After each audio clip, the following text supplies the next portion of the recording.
আসসালামু আলাইকুম রহমতুল্লাহ। নির্বাচন বিধিমালা অনুযায়ী আমাদের আলহাজ মাওলানা রফিকুল ইসলাম খান সাহেবের ফেস্টুন যেখানেই লাগানো হয়েছিল সেগুলো সব খুলে হচ্ছে। আমাদের 14 নং কয়রা ইউনিয়নের 6 নম্বর ওয়ার্ডের সংগ্রামী সভাপতি মাওলানা আশরাফুল ইসলাম নিজ হাতে আলহাজ মাওলানা রফিকুল ইসলাম খান সাহেবের ফেস্টুনগুলো অপসারণ করছেন। দেখতেই পাচ্ছেন কেন্দ্রীয় ঘোষিত ডক্টর শফিকুর রহমানের নির্দেশে আমরা সেই ফেস্টুনগুলো খুলে নিচ্ছি। যেখানে লাগিয়েছি এটাও খুলতে হবে। আমরা খুলে ফেলতেছি।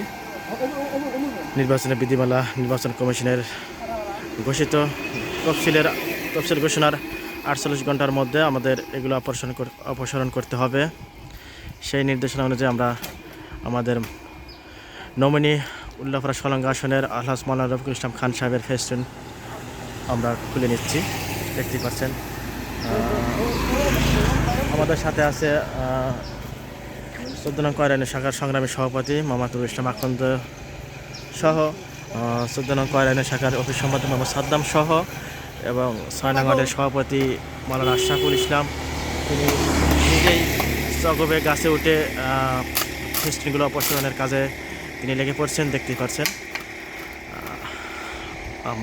আমরা চাই সুষ্ঠু একটা পরিবেশ যাতে আমাদের দ্বারা কোনো দূষিত না হয়। আমরা আমাদের নিজের হাতে আমাদের প্রাণপ্রিয় নেতা আলহাজ মাওলানা রফিকুল ইসলাম খান সাহেবের ফেস্টুনগুলো আমরা সরিয়ে নিচ্ছি।